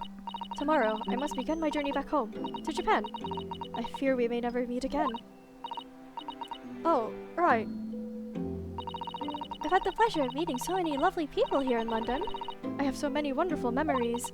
And yet, as things stand now, it will be a glum parting indeed. Poor Iris is so miserable. Oh, Susie. Oh, well? that ain't my business. Both Iris and Mr. Naruhodo believe you to be innocent, Gina. They put their faith in you. But somehow, you can't find it in your heart to put your faith in them. Yeah, that's right, I can't. What of it? It grieves me greatly to have to say goodbye to my friends when they are so clearly unhappy. Because of you. What? It's my fault? Yes, it is! Yes, so I have one final request, Gina, before our paths never cross again. Right here and now. I want you to show both of them that you don't deserve the faith they've invested in you. Eh? Only by doing that will you truly be as alone as you claim to be. Oh, Susato! Oh, she's laying it down! What are you talking about? What do you expect me to do, eh? You've told us that everyone lies. So prove it by admitting one of your own untruths. Oh. What you said before, Ginny. You said something about unforgivable lies. You must tell Mr. Naruhodo and the Iris the truth now. That is my last request before I leave. My last request as a judicial assistant. Oh, Susato. No, I can't. Whatever these lies are, they're obviously weighing very heavily on Gina's mind. Oh, it's what she said about Holmes, is it? Isn't it? It's gotta be. Gina, I could be wrong, but is it something to do with what happened 2 months ago? Something about that trial? Oh, with the trial? I forget what she said at all. The one in which Mr. Magnus McGilded was acquitted. Oh. The case of the mysterious murder that took place inside the omnibus. You were called as a witness by the prosecution. Is that what this is about? Yeah, you're right.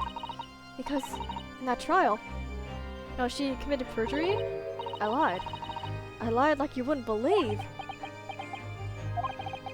Will you tell us about it now? It's always the first case, isn't it? The trial 2 months ago. What happened? Like you said, it all happened 2 months ago. The coppers got hold of me and shoved me in the witnesses stand. And based on your testimony, Mr. McGilded was declared innocent. Yeah, well, the thing is, I lied about a whole bunch of stuff. I knew it. What sort of things did you lie about? I was out under the seat that night. That was the truth. Oh, did she see him kill him? It was pitch black in that little cubby hole. I couldn't see a thing. And then... Oh! I heard that loud thud, like someone falling on the floor. And that's when Mr. McGilded discovered you. Yeah. Oh, he did kill him. He pulled me out from under the seat and sat me next to the dead man. There weren't much light to see by, but when I looked at me and my hands, I had the cove's blood all over him. I was so scared. I couldn't even speak. Uh-oh. She didn't do it, though. It was McGilded. Has to be. You had his blood on your hands. In other words, it was Gina that the witnesses on the roof deck saw through the skylight. Oh! Then, Mr. McGilded started asking you questions, I suppose. Who you were, and why you were hiding under the seat. Yeah, he did. Only, That's not all. What did you mean? I mean, you threatened me. Threatened you? Threatened you how? It made me swear. About what I seen and what I heard. About what he was gonna do after the cove was found dead. He made me swear I wouldn't tell no one about any of it. If I did that, he said he let me escape her before the coppers showed up. Oh. Oh, what does this mean? Oh, there's more to the case. Gina, you must tell me what he swore you to secrecy about. What you saw, what you heard, everything. Yeah, what you saw, what you heard after the event. You said Mr. McGilden made you swear not to tell anybody about what you saw. But you were in the pitch black compartment under the seat the whole time, weren't you? Yes, but Mr. McGilden's sitting above your head, if I remember correctly. Yeah, that's true, but it was when I heard the thud of the cove hitting the floor, I let out a little scream, see? Couldn't help it. Mr. McGilden heard that and dragged me out by me arm, and that's when I saw it. It was on the floor next to the old geezer who had been stabbed. A disc, all bright and shiny. A disc? A disc? You mean... Yeah, that's it. The one what the D took off me at Windibanks. So the music box was there on the floor of the omnibus? Not for long. McGilden spotted it right away. He picked it up and smartish and stuffed it inside his pocket. So that disc was in the omnibus 2 months ago at the scene of Mr. Mason's murder. Okay, so that disc is really, really important. And the box trotter told me I weren't to mutter a word of it to no one. Well, he's dead, so you don't have to honor it. Please tell us what, you know. Because it was so dark under that seat in the cab. I was straining my ears the whole time. After a while, I heard the door and footsteps inside the cabin. Presumably that was McGilden getting on board. Oh, nah, not only him. Oh, it was both of them. Because I could definitely make out the footsteps of 2 people. It was both of them. They were acquainted. In that case, it would seem likely that it was Mr. McGilden and the victim, Mr. Thrice-Fired Mason. In his testimony during the trial, Mr. McGilden claimed he slept during the carriage ride. Whenever I'm in a carriage, I'm taken with a fierce tiredness and I always succumb to it. Oh, we haven't seen you in a while. And your own testimony, Gina, supported his. All I could hear was the Irishman snoring. Oh, yeah, that weren't exactly true. Neither of them were asleep. I could hear him talking the whole time, in low voices. What? What were they talking about? Could you hear? Oh, she couldn't hear. Sorry, I don't know. The sound of the horses and the wheels was too loud. But it still tells us something. Mr. McGilden and the victim knew each other. Oh, this is the big case that ties the whole game together. So McGilden was lying as suspected. This trial is going to be related to him after the event. I knew it weren't going to take long before someone raised the alarm that bloke had been killed. Yes, you were quite right. The other passengers on the roof deck noticed very quickly. So when the cab came to a stop, McGilden told me to head back under the seat again. I climbed in and waited. The 2 coppers from up top ran off to get the coppers. Yes, Mr. Fairplay and Mr. First. Right, and after they'd gone, McGilden asked the driver to do him a favor. A favor? A favor? Now then, fella, what I need you to do is take these Godum. I need deposited with a nearby pawnbroker. And for your troubles? Let's see now. I'll give you 10 Guinnesses. He got bribed! The old man was bribed! A nearby pawnbroker? You mean on Baker Street? Yep, you got it. It was Windibanks. The coachie snapped up the money and ran off to pop this coat as fast as he could. So there was no one left in the carriage. Mr. McGilden opened the box under the seat and let me get out of there. And all without conditions. I see. Oh, conditions. McGilden's conditions. Why'd he let you out? What were McGilden's conditions then? For letting you go free, I mean. Not telling a soul. Not for anything. About what I saw and what I heard. And there was something else as well. There's more? Yeah. This is the most important thing, he said. What did he say? After sending the coachman a little errand on me, with some small change in his hand. Now then, did you hear what I asked of him? Did you see anything at all? You asked him to go pop your weasel, right? Aye. The fiend's taking me overcoat to deposit with the pawnbroker's hereabouts. And I want you, lass, to check the redemption ticket for it. Do you understand? What? You want me to have the ticket? That's right. I'll come fetch it from you later, sometime within the next 2 months. You're hanging on to it until then, is that clear? And whatever you do, don't lose it. Alright then. And in case I might happen to be delayed at all, you go to the pawnbroker shop, Windibank, so it is, and you're to extend the loan before the 2 months is up. If you forget, the article will be forfeited, and the old fiend could come along and buy it. Eh? But I ain't got that kind of brass. Here's £5. That should be enough. Ooh. Oh, what's going on? Do we understand each other, lass? Don't try anything funny now, if you go against me. Yeah, I get it. Good. And one more thing. In a few days from now, you'll be visited by the police, I have no doubt. The coppers? Aye. They'll come asking you to take the stand in court, to testify as a witness. Let's just have a wee chat about that, shall we? What is it you might say? What is it that you won't? Oh. Oh, McGilded is a lot more suspicious than we initially thought.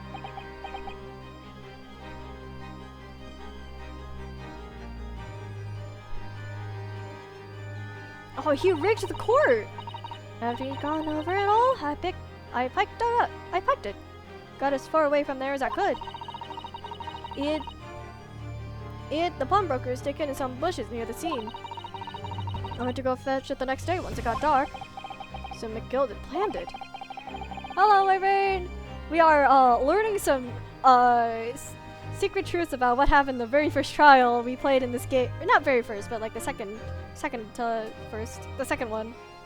Coerce Gina into giving false testimony.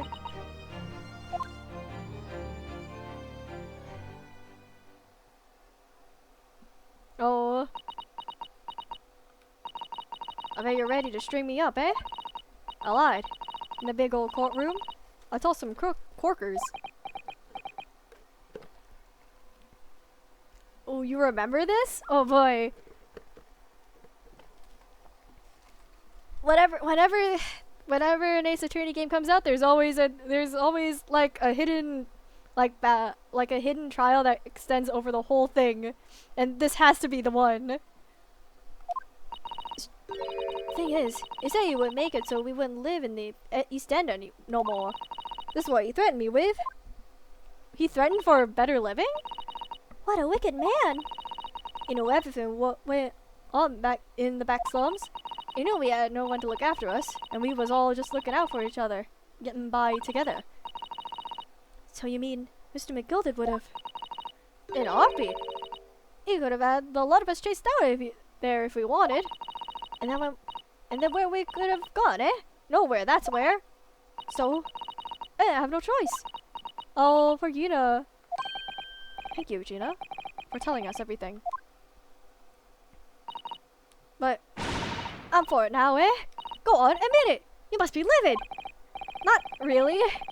Well, you can make amends by doing me a simple favor. Favor? What? Sign the representation papers for tomorrow's trial. Eh? If you don't actually want me to represent you in court, you can rip it up later. But we need that paperwork or we can investigate. The police won't let us.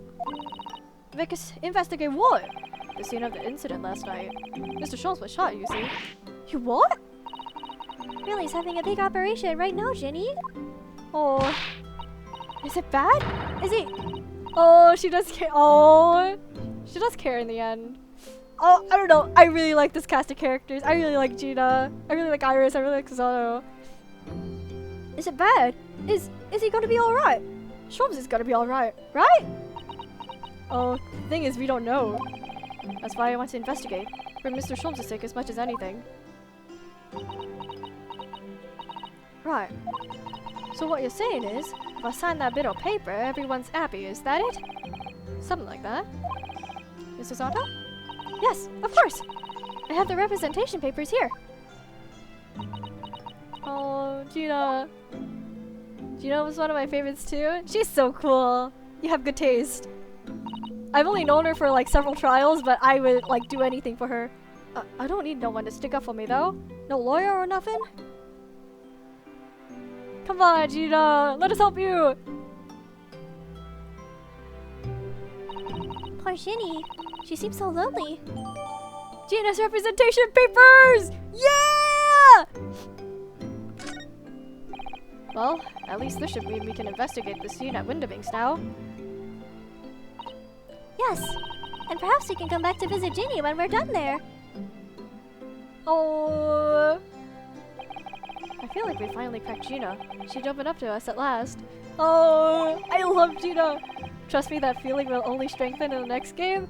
Good. I'm so glad that Soseki's still alive too. Like, he's over in Japan right now, but I'm glad he's alive. And now I have her representation papers. No one else knows just what a responsibility that is. Anyway, for now it means Inspector Gregson can't stop us investigating at Windibanks. Although, something tells me he's not going to be happy about it. Ha ha ha. I need a sip of water. Oh, to be continued.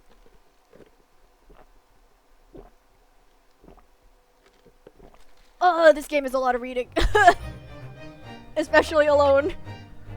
Yep, let's save. Part 4! This investigation is long! I gotta go turn on the lights too.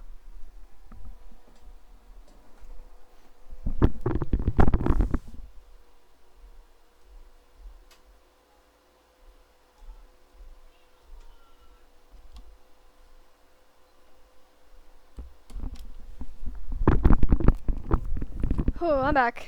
Turn on the fan while I'm at it. It's getting hot in my room. Oops, I already saved. Part 4. Alright, Gregson, let us in! Windibanks Pawnbrokery. Here we are again at the scene of the crime. Hi, Gregson. Now let's bust these representation papers in Gregson's face and see what he makes of them. Hello again, Inspector. Do you have a minute, please? What is it now? You should go home and get some rest. Haha, about that. Hey, Mark Grixie. Here are the representation papers. Your ladyship! How? Oh, I love him. Oh my god. Oh my god. I always. Oh, the cast in like any Ace Attorney game is so good. I don't know how they do it, but they write some of the best characters. I don't believe it. How the devil did you get that stubborn little ragabash to sign that? I salute you. That is good work, that is. I love Gregson's leitmotif. I haven't listened to it too much, I'm gonna be real. I think my favorite track in this game, my favorite track in this game is definitely Kazuma's theme. It sucks that it, shows up, not for many times, considering. I can see that you've been very busy here as well. How about some tea? It's a special blend designed to relieve fatigue. Yeah, I gotta sip that up. Thank you for your hard work, Gregson. Lovely. Well, let's see now. Yes, I hardly feel tired at all. I'm as fit as a fiddle, your ladyship. Would it be alright if we investigated the scene of the crime then? Do as you please. You know where it happened. Through that door behind the counter. Yes, the storeroom. That's where I discovered Mr. Windibank and Gina. Right, well, I'll be getting back to business then. Will you be investigating in the storeroom as well, Inspector? If I'm perfectly honest, we need to wrap this up before long. Can't afford to spend too much time on it. But there are so many articles to go through, it's taken forever, even with the lads working around the clock. Which is a problem, because there's another case the yard needs to investigate urgently. That must be what Lord Strongheart meant by a far more infurious matters before. It's gotta be the McGilded case too, alongside this one. I'm so sad Windibank died! I really liked him! He was so silly! So what I'm saying is, don't get under my feet, sunshine! Come then! That does not waste any time! Investigating time, let's go! What are these guys looking at? Alright, what's with the floor here? Oh! Oh, the cat picture! There's the article ledger here, and Mr. Windibank's notes, and... What's this? Looks as though someone has left a little photographic print behind. Oh! Look on the back! There's some writing. Is there? Oh, show us, Susie! Show us! Is it the same? Oh, there's blood on it. 15th February. Article deposited, one man's overcoat. Loan amount paid, £1. Redemption deadline, that was yesterday. A gentleman's overcoat pawned for £1? Clearly it was a very fine coat. In fact, I think... Yes, this must be the ticket for the overcoat that Ginny redeemed yesterday. And is still wearing. Which belonged to the Gilded. I never would have expected the redemption ticket to be handwritten on the back of a photograph, though. It seems Mr. Windibank just used whatever piece of paper he happened to have on hand. Yeah, and Ginny has one too. With his photograph of a cat. Looks very familiar, doesn't it? It's the same one! No, hold on! It's the same one! I've seen this exact same picture somewhere else recently. Oh, yes, you're right! Very recently! It's the same as the one Ginny gave us earlier. Of course. I was forgetting that she gave us that print. Well, what are you waiting for then, Mr. Naruto? Get it out! Alright. Let the cogs turn. Are we comparing them? Yeah, they're the exact same. Yes. They are the exact same.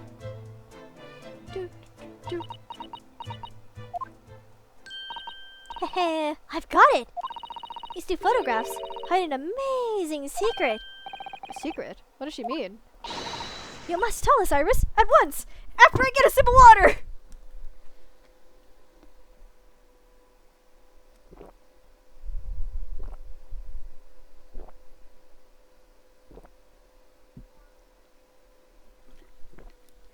Whew. Okay.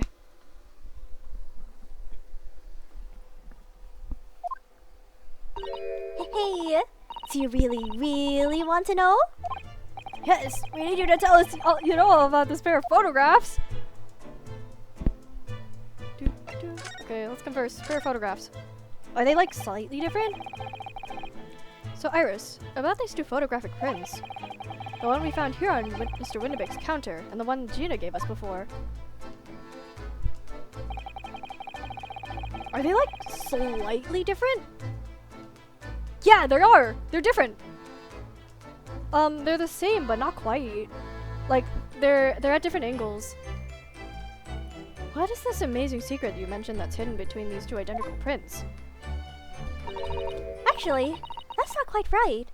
Yeah, they're not identical. Sorry? If you look carefully, the two prints aren't the same. Not exactly. They're not? Have another look at them now. Yeah, they're different. This cat's moved slightly towards, like, the center. On the left. Yeah. Can you see that they're just slightly different from each other? I think so. It's very subtle, though. What's the reason for the subtle difference between the two prints? I think they're just two different photographs that were taken, like, in a burst. Oh, well, it's because they're a set, you see? No, I don't. This pair of photographs is meant to be used in a stereoscope. Everyone in London is raving about them at the moment. Oh! The one that Sherlock was looking through when we first got here. Ah, stereoscope. Why do I feel as though I've heard that word before recently? Oh, yes! That's what Mr. Schwalbe showed us yesterday. Yup. Over there. You see? There it is, just over there. Ah, yes, of course. That magical machine that makes pictures look almost real enough to touch. Hehe. Well, actually, it's quite possible to see the same death in pictures even without one of those contraptions. What? Really? Do you know how a pair of flat photographic prints can appear to have any death in the first place? Not in the slightest. No, I have no idea. Oh, wonderful! And I'll be able to tell you! She's over the moon, bless her. Should we let her explain though? We really need to carry on investigating the scene.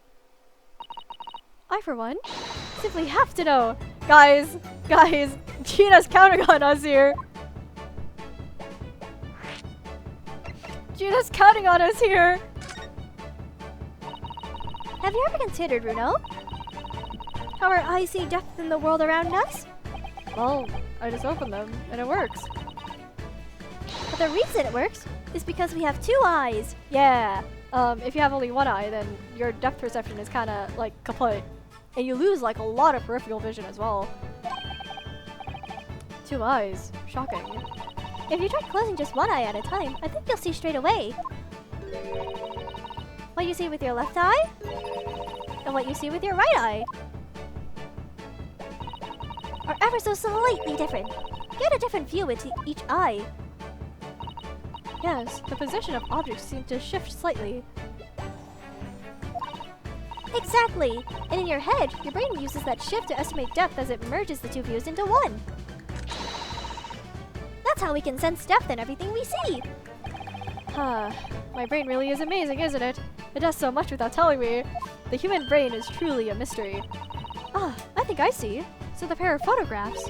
Yeah, it's one of what each eye sees. Consists of a left eye view and a right eye view. Is that right? Oh, well done, Susie! You're so quick! So, if you can persuade your brain to merge the 2 pictures together in your head, you'd be able to see a depth in these prints. Yes, Runo! You're beginning to understand! And a stereoscope's function is to act as your brain and allow you to do just that? Yes, but as long as you have 2 images, 2 eyes and 1 brain, you can actually do it yourself without needing a stereoscope at all. You can? Really? How do you do that? How to view stereoscopic prints? Let's try it. Let's see if we can view this pair of prints without the help of a stereoscope. Oh yes! I'm dying to have a go! Susato-san really loves this kind of thing. You need to be able to cross your eyes. That's the main thing. Can you both do that? I can. Cross my eyes? I think I can. Watch me and see if you can copy. Make your eyes do this. Well, yeah, I think that's fairly easy. Right, let me try. Are you ready, Mr. Naruhodo? It's kind of funny to watch. Guys, we're in the middle of an actual crime scene here. There, how's that? Wonderful! Now it's your turn, Runo! The trick is to concentrate on looking at the bridge of your nose with both eyes at the same time. Not exactly an easy task when 2 people are staring at you cross-eyed. Alright, that's enough practice. Now let's try it looking at the prints. Okay.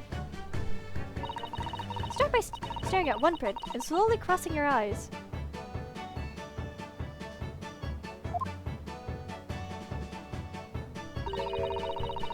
You should see 2 overlapping images, like this. You try it now, Runo. I'm just going to have to give it a try, I suppose.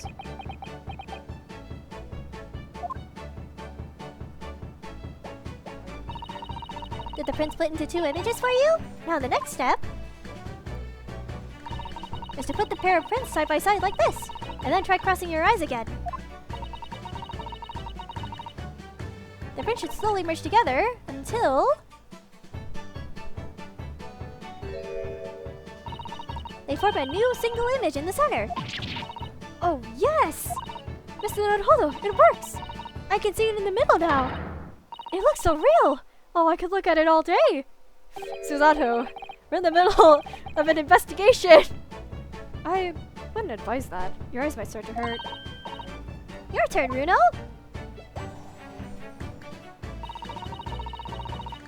Pretend you're looking at through the 2 pictures and slowly cross your eyes.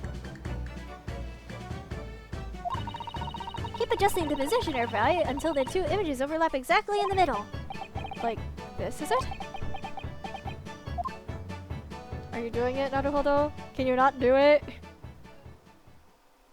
Oh, I think that was meant to be an exercise for us, the viewers. There, you managed it. So now you know how stereoscopic images work. Well, I don't know who discovered it, but it really is quite extraordinary.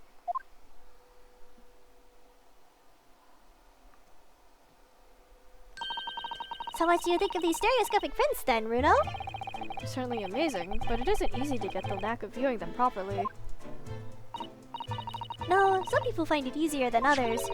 But that's why contraptions like this exist, for people who find it tricky. Oh, I recognize that.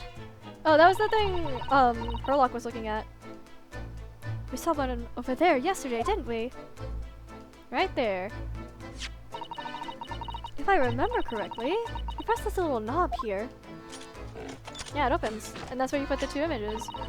And then set the pair of photographs in the stand in the back, and... It's still amazing, even though I know roughly how it works now. Well, London seems to agree with you. Stereoscopes are very popular at the moment. You can find one of these folding contraptions in lots of households in the capital currently. But if these little machines are so affordable, surely there's no need to go around staring cross-eyed at pictures like you hate them. Iris, do you have a... But it's much more satisfying to be able to see the effect with your own eyes. Well, I think so in any case. Stereoscopic prints. I never even heard of them until yesterday. We've certainly learned a lot about them, but I wonder if it's knowledge that I'll ever actually need. Ooh. It's gotta be hinting at something. L2. Yeah. Let's investigate this. This is the ticket that Gina brought in here yesterday.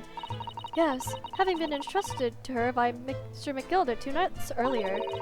Article deposited, 1 gentleman's overcoat. And the other redemption ticket was in the pocket of that coat. Yes, for a small box, deposited 2 days before the omnibus incident. Could that have anything to do with all this? There's a bloodstain here. Look, this dark red smear here appears to have been made by somebody's finger. Do you think it could be blood? Do you see any red marks? It's blood, Iris? That's morbid, I think. It's almost certainly blood, isn't it? 10-year-olds today. Oh, what does that mean, Naruhodo? What do you mean by that? Is this one thing? Like this whole thing? Probably, right? Okay, nothing out of place. Okay. As much as I would like to keep investigating here and how we're on a roll, I'm gonna have to put an end to today's stream. My throat cannot handle anymore. We got good progress though. Let's save here. Alright. Windibank's pawnbrokery. Oh, I'm so sad he died. I actually really liked him.